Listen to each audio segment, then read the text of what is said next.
are listening to the Cambridge Policy Shop, a podcast brought to you by students of public policy at the University of Cambridge.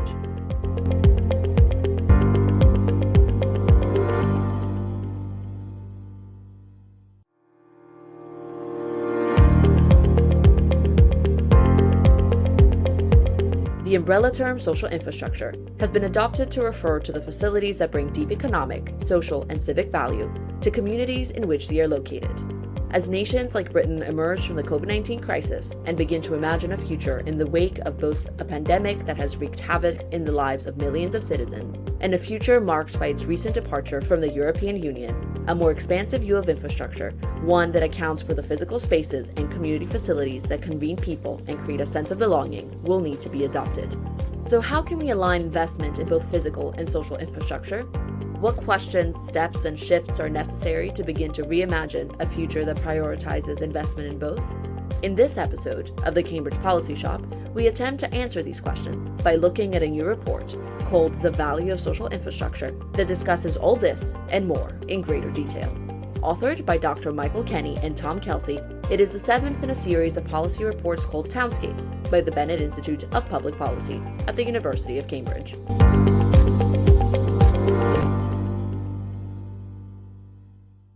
Hi everyone, this is your host Mantasha. And your host Dino. And to talk about the report today, we're joined by Tom Kelsey. Tom is a research assistant at the Bennett Institute for Public Policy. He previously worked as a policy advisor at the think tank Green Alliance and as a researcher for a Member of Parliament. He is the co-author of the Townscapes policy report, along with Dr. Michael Kenny. Well, thank you very much for joining us, Tom. Could you share a little bit about this report, how it came about, and why you felt the need to look at this issue at this moment in time? Yes, well, thank you very much for having me. It's great to be here. So this social infrastructure report is the latest in a series of reports from the Bennett Institute known as the Townscapes series, which until now has focused broadly on describing the economic and social prospects of towns in Britain by analysing how changes over time in indicators like employment or in skills or in health, for example, compare from town to town. And so with this report, we've started from that understanding of how these goods, employment, skills, health, are unequally distributed across towns in Britain. And we've tried to focus in this report on what the government can feasibly do to tackle some of these issues over the next few years. Now, obviously, there's a plethora of things government needs to do. It needs to invest in public services, education, health and social care. It needs to improve transport connectivity between towns and cities and within towns. And it needs to invest in physical infrastructure more widely. But there's a growing international body of research which is beginning to demonstrate that the social spaces where people can mix and build relationships with one another and others in their community, where they can build social capital, are also vital for many of these policy outcomes that are of interest in government at the moment. And so part of the reason for focusing on social infrastructure now is because the government is currently either in the process of or right on the cusp of parcelling out various funds to local authorities in so-called left-behind places, including the Levelling Up Fund, the Towns Fund, and the Community Ownership Fund. And so, as we argue in the report, there is an ingrained bias in government towards projects and investments which centre on physical infrastructure, on roads or railways or 5G networks, for example. And as a result of that, there's a risk that these funds are going to be disproportionately directed towards those sorts of projects. We wanted to make the case that while this investment is obviously vitally important, by itself, it won't transform the fortunes of those towns which have historically been left out of the circuits of growth, unless this spending is also aligned with spending on community amenities too. And so in a sense, now is the sort of key influencing moment in the policy process. Thank you, Tom. While we briefly touched upon it in our intro, and you also briefly touched upon it right now, we'd welcome your sharing a little bit about how you would define the term social infrastructure for those who are unfamiliar, and also take our listeners through a short history of how the term first rose to use in conversations regarding infrastructure investment, community development, and so on. Yes, so defining social infrastructure was one of the trickier aspects of the report. There's a whole range of different definitions floating around, and we spent quite a lot of time thinking about how to define the term. So for us, social infrastructure refers to the physical spaces which facilitate regular interactions between and within the diverse sections of a community. So they're places like cafes or libraries, playgrounds, theatres, nurseries, where people can come together, build and nourish meaningful relationships, and which therefore help to inculcate these feelings of trust and reciprocity within a community. So in that sense, they're spaces where social capital is accumulated. So when we think of community facilities like community hubs or youth centres or libraries, we're thinking of social infrastructure. But social infrastructure can also exist in the private sector as establishments which are primarily run on a commercial basis, but whose business model ultimately hinges to some extent on their providing some form of social space. So we can think of cafes or restaurants, pubs, some sports facilities as examples of social infrastructure in the commercial world. But one of the crucial points we stress with respect to our definition is that many of these physical spaces themselves are of little value without the employees and the volunteers who maintain them and who deliver the services within those spaces, which are often so valued by the local community. So a library, for example, cannot function in the way that it does, in a way that's of real value to local people, without a team of librarians. And similarly, a Sunday league sports club or a football club can't function without the voluntary support of parents and local people. So we're keen to stress that although social infrastructure is essentially about physical spaces, the value of those physical spaces is realized by the people that make those spaces operational. In terms of a history of the term and how the literature has evolved, the term itself has been used in different domains on and off for about 20 years, but in earlier policy documents, it tends to be used as a synonym for public services. It tends to be a way of referring to hospitals, schools, sometimes to prisons and courts and so on. It has since transformed and is now used by different people in different ways to broadly refer to a set of community assets. And so for some commentators, this set of assets is very wide and includes not just physical spaces, but may also include digital spaces like social media platforms. And for others, it also includes less tangible, less physical phenomena such as charities or community organizations. To a large extent, I think this proliferation of thinking and conceptualization and definitional work, as well as all of the policy advocacy work that's going on with respect to social infrastructure at the moment, has been catalyzed by the work of a US sociologist called Eric Kleinenberg, who in 2018 wrote a book called Palaces for the People, in which he describes the impact that social infrastructure can have on a whole range of policy outcomes, on educational outcomes, crime outcomes, health outcomes, and so on. So I think much of the work that's going on in this domain in the UK today is really thanks to Kleinenberg's contribution in this area.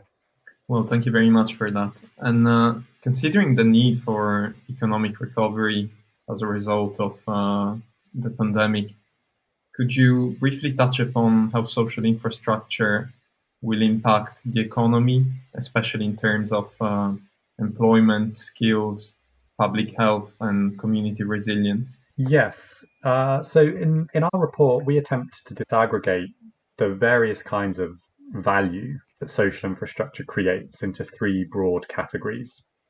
So we have a chapter on the economic value, as you mentioned, followed by chapters on its social and civic value. And in the economic chapter, we really set out three main arguments.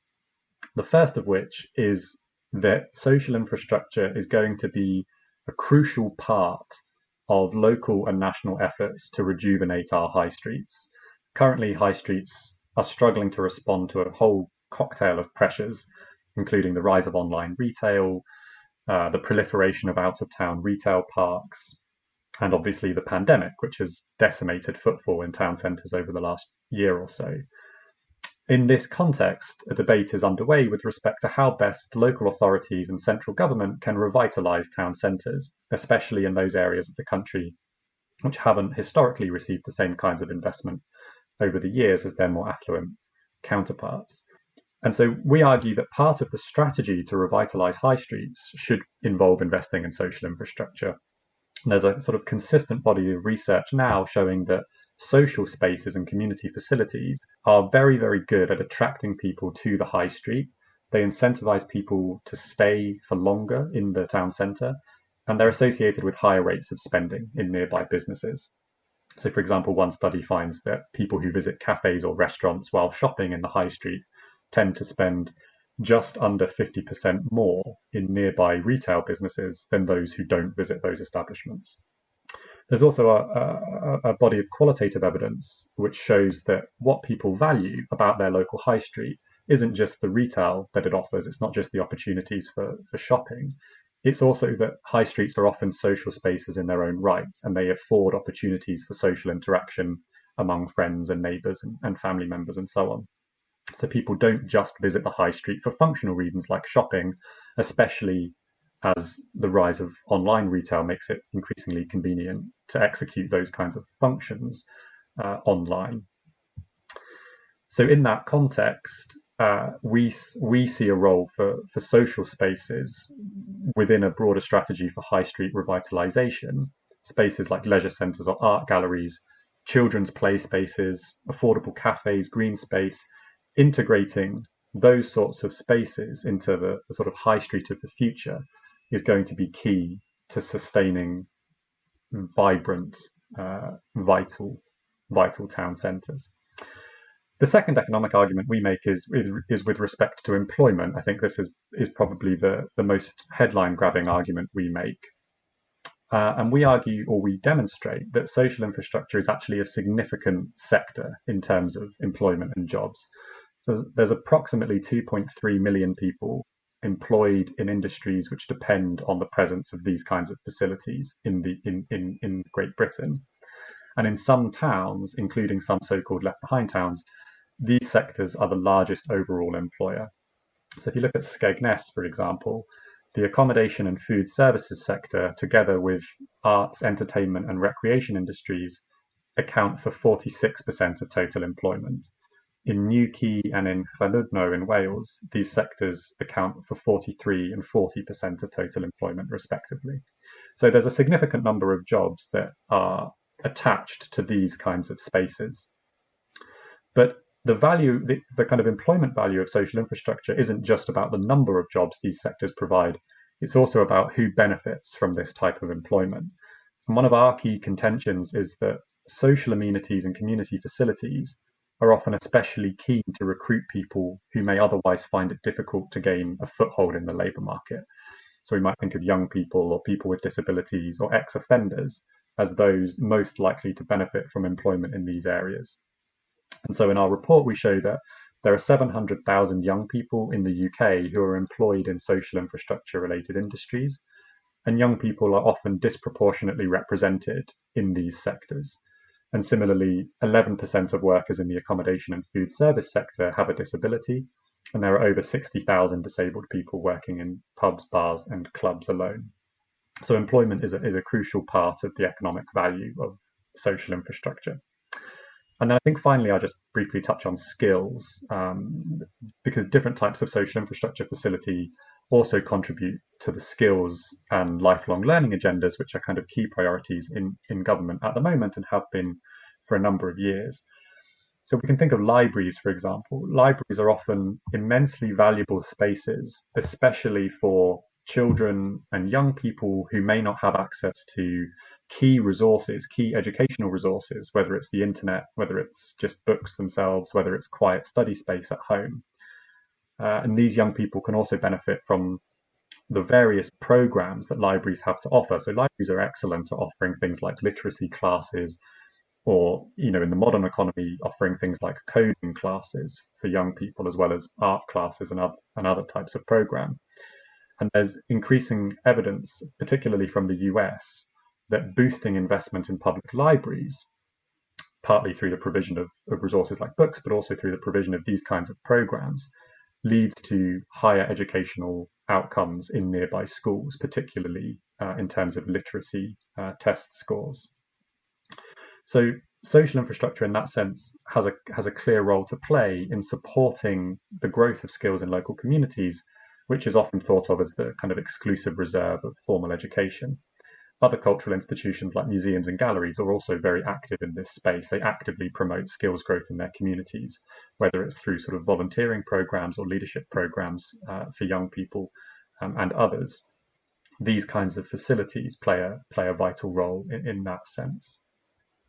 Yeah, that was very insightful. Thank you, Tom. So, we just discussed the need for policymakers to really consider how best to pair investment in social infrastructure with investments in physical infrastructure projects.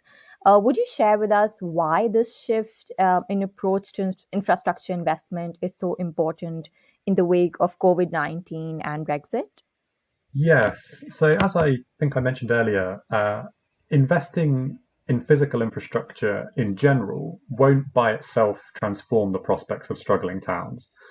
So, for example, if you provide better transport links between, say, a town like Oldham and a city like Manchester, doing that in theory opens up economic and employment opportunities for young people in Oldham who now have a physical route into Manchester or a more affordable route into Manchester where there are likely to be more jobs.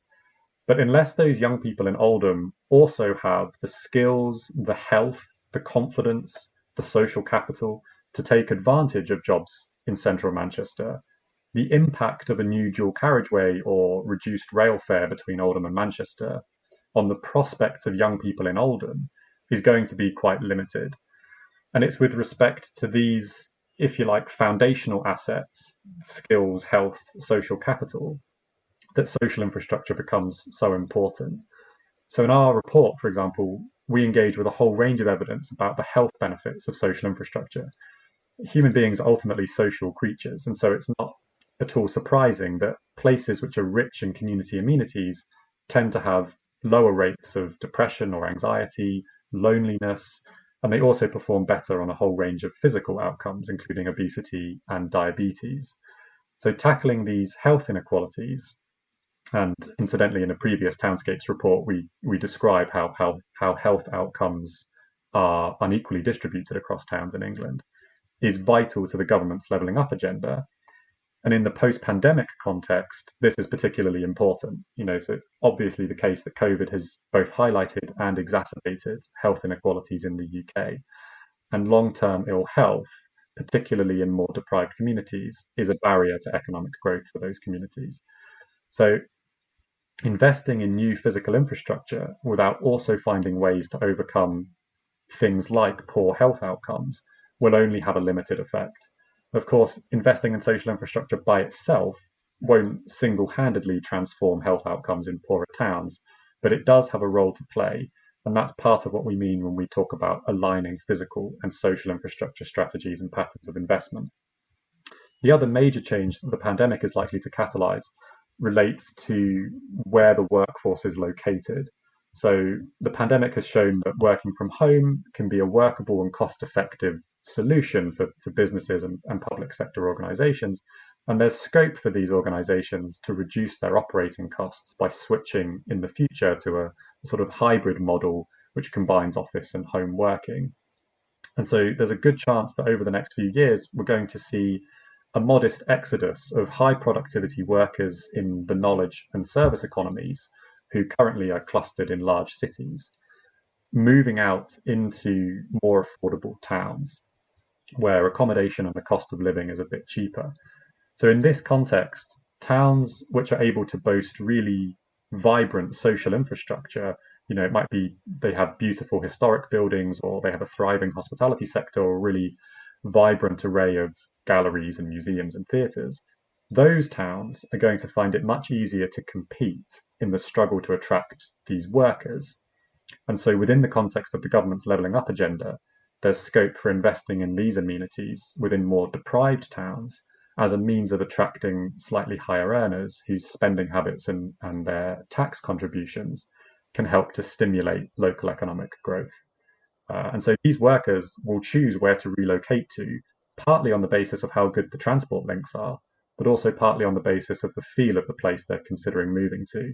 And so again, thinking about how to align spending on physical infrastructure, including on transport links, with spending on the social facilities that make a place really worth living is going to be crucial, in our view, to the government's efforts to level up those towns. So it seems quite clear that social infrastructure is an integral part of economic growth and will play an important part in the economic recovery of the country. But what is your opinion of the civic value that social infrastructure can bring? Yeah, so I think actually the chapter we have on civic value is probably the most unique section of the report in the sense that much of the existing work on social infrastructure focuses on its economic or social value.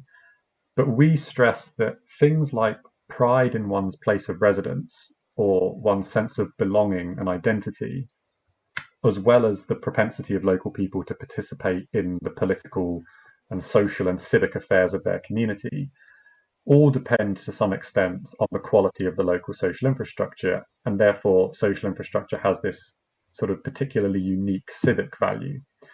And so we argue that the pride people have in their town is often linked to things like the local football club or to the pub on the street corner. And when these institutions are lost or they fall into disrepair, the pride and identity which once came with being part of a very close-knit or a previously industrially strong community can give way to a sense of pessimism and disenchantment, and in some instances to political disaffection. And there's some interesting research, for example, from France as well as in the UK, which shows that the loss of these kinds of amenity, the loss of a football club or the loss of a pub or the loss of a shopping centre or a retail shop, is associated with lower levels of well-being in the local community and higher rates of political frustration, which is often expressed through participation, for example, in France in the Yellow Vests protests. And it's also associated with lower voting turnout in elections. In the UK, there's evidence that the closure of a pub is actually associated with greater support for more extreme political parties.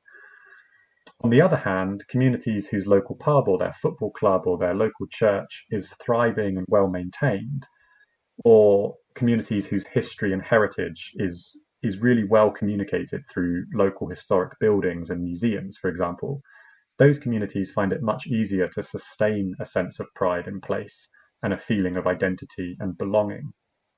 And there's also some recent evidence that these kinds of social spaces also indirectly lead to higher rates of political and civic participation. So a study in China, for example, finds that neighborhood amenities like swimming pools or community centers first help people to build relationships with their neighbors and thereby develop feelings of mutual trust. And that in turn creates a sense of being rooted in the place of residence. And that rootedness then translates into a desire, if you like, to have one's say over how things are run locally. And so communities in this Chinese study, which are rich in those kinds of facility, tend to have higher rates of participation in the local homeowners association than communities where those kinds of facility are absent. And similarly, there's research in the US which shows a sort of similar pattern where communities that are designed in such a way as to encourage social interaction between neighbors tend to have higher rates of turnout in presidential elections. So for us, the civic value of social infrastructure, although it's often absent from discussions in this area, is just as important as social infrastructure's economic and social value. So, bringing all of this together, your report puts forward a few recommendations for policymakers to walk away with after reading it. Could you briefly touch upon those recommendations and the reasons why you think those are important in today's era? Yes, absolutely. So one of the things that we found it quite difficult to do in the course of our research for this report was to develop a sophisticated measure of social infrastructure. Much of the data with respect to these kinds of amenity is fragmented, and it's often only available at different geographical scales, which makes it difficult to create a coherent, consistent measure which would then allow us to analyze how social infrastructure varies across space, how its quantity and quality might vary from town to town. That in turn then makes it much harder to analyze how the provision of social infrastructure affects other outcomes of interest, whether it's health or economic outcomes, for example. So our first recommendation to government is that government should work with the Office for National Statistics to develop an interactive data repository which would bring together all of the relevant data sets and allow researchers, officials in Whitehall, local authorities and others to build bespoke data sets by selecting variables across different data sets and transforming the data to a consistent geographical scale, whether it's local authority, town, or neighborhood scale. And then researchers and others will be able to use that data to measure and understand which places have thriving social infrastructure and where could investment profitably be made in other towns. Our second and probably our key recommendation is basically that there needs to be more funding for social infrastructure. This is really our key recommendation. So several funds have been introduced in the last couple of years within the context of the government's Levelling Up agenda. So there's the Levelling Up Fund, as I mentioned, there's the Towns Fund and others. But as I think I've said, there's a risk that some of these funds will be predominantly used for physical infrastructure investment, and that social infrastructure is going to get squeezed as a result of this ingrained bias towards investment in physical infrastructure. So we suggest that the government should ring-fence 25% of both the Levelling Up and the Towns funds specifically for investment in social infrastructure. And we also argue that the government should create a new fund which is specifically designed for investment in social infrastructure. And part of the revenue for that new fund, we suggest, could come from a levy on developers. And there's some interesting international examples, including from Toronto, of local authorities which require developers, when they're building new developments, to integrate a minimum level of social infrastructure, or if the developer isn't able to do that, to contribute to a levy. And we think that there are some lessons there that the government could learn in terms of raising the revenue to support social infrastructure development in towns across Britain. Thirdly, we argue that there is a lack of strategy at both the national and the local level when it comes to social infrastructure, and it's often left to local authorities to pick up the pieces in a sort of ad hoc way when local facilities are on the brink of closure. We suggest government should work with the devolved authorities and with local authorities to develop a strategy for supporting social infrastructure. And so that might mean expanding the remit of the National Infrastructure Commission and the National Infrastructure Bank, for example, so that both of those institutions have social infrastructure within their sites. But we also recommend that local authorities themselves should be proactive in developing a local social infrastructure strategy to identify which of their priorities, their policy priorities, can profitably be served by investment in local social infrastructure. And finally, I think probably the most precise and prescriptive recommendation we make is with respect to the government's recent decision to pass secondary legislation which enables developers to convert vacant retail premises and other community amenities like bingo halls or nurseries or cafes into housing if those premises have been vacant for more than 3 months.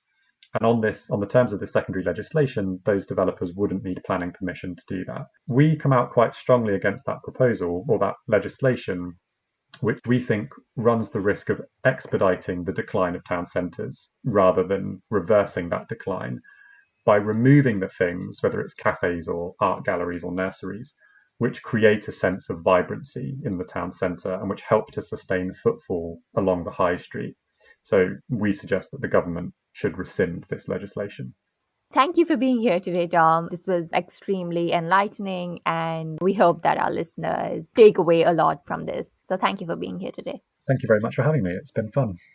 That was a wonderful and perceptive talk about social infrastructure. I must confess that I didn't think of the importance of social infrastructure in our daily lives and how it all builds up to better macroeconomic growth. I think at some level we take it for granted, but it is crucial for policymakers to pay attention to the value of social infrastructure to keep our communities and economy healthy and thriving. Yes, and I think the report's findings will be especially important for governments around the world that are trying to rebuild not only their economies, but also the social fabric that has grown increasingly thin during this pandemic. Yeah, you're absolutely right, Dino. So thank you to all our listeners for joining us today. We hope you learned as much as we did. Thank you for joining us. You have just listened to the Cambridge Policy Shop. If you would like to submit a policy note for our next episode, follow us on Twitter at @CamPublicPolicy. And don't forget to subscribe to our podcast on Spotify and Apple Music. Join us in 2 weeks for our next episode.